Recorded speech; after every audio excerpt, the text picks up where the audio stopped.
The crowd loves the way you played. You're getting a nice round of applause. But tell me, it's always disappointing, isn't it, when it ends 4-1? But what are your thoughts on the way it worked out eventually? Yeah, well, I think now the obviously series has come to an end. You know, I don't give too much away, obviously, whilst the series is going on. But you know, since the first Test match of the series, you know, it's you know, we're man enough and we're big enough to say that we've been outplayed by the better team on the series. But look, as well, I think now with me and who I am and how I look at things, you know, we've got so much cricket coming up now, summer, and then Pakistan and New Zealand, and you know, taking the positives that we've got from the series is something that I'm really looking forward to and excited to be a part of and driving this team even further forward. The consistency factor was something we were talking about, the fact that some people got big scores, but not a lot in between. Was that something that worried you? No, not necessarily worried me. I think when you look at the game as a whole and the series as a whole, you know, there's been really sort of small moments throughout every Test match where we sort of wrestled a bit of momentum back towards us, but we've not just been able to maintain and keep that going.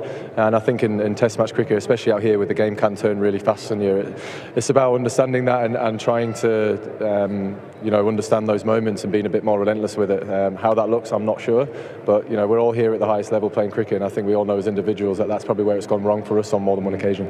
There's something else I'd love to get your views on. You mentioned to me in Hyderabad after that first Test that your style is to give people freedom to play in the manner that comes best to them. Wanted to get your thoughts on defending in phases, sometimes when it's going against you. We saw the approach was constantly to attack. So what are your thoughts on that? It's something we were discussing up in the commentary box. Yeah, I think you look at sort of, you know, when India get on top, especially with the ball, you see a lot of men come around the bat. And, you know, when you've got the quality bowlers that they do, Ashwin, Jadeja, Kuldeep, who, you know, obviously, and rightly so, are quality performers out here, I feel you've got to find ways of getting the guys around the bat out of there.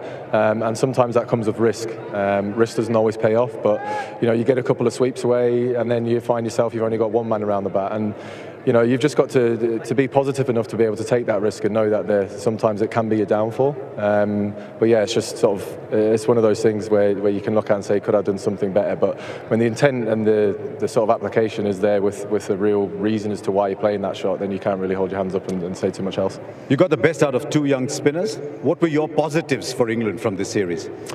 Well, yeah, there's a few. I think Zach Crawley and Ben Duckett continuing their formidable partnership at the top. I think that's only going to get stronger and stronger for us. Again, Shoaib Bashir and Tom Hartley coming in and showing what they're about. We found some real quality, you know, cricketers there for the future. You know, I think Bash, you know, obviously he's sick as a dog at the start of this Test match, and for him to put that performance in and come away again with 5 wickets is great. Tom Hartley, I think, has been exceptional throughout the whole series. Seen Joe Root come into some really good form at the back end, so that's exciting for the summer. And from a personal point, it was great to be back out in the field bowling and getting myself back into the game again. I know we're going to ask you who writes your script. I'll just keep you one question longer. I can't let you go without talking about wicket number 700 for Jimmy Anderson. Yeah, let him get his round of applause here.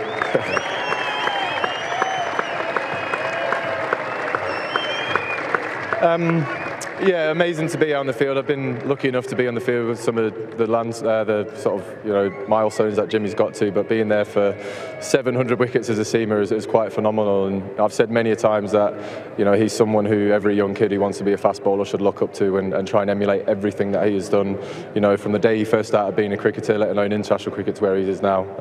He's 41 years old.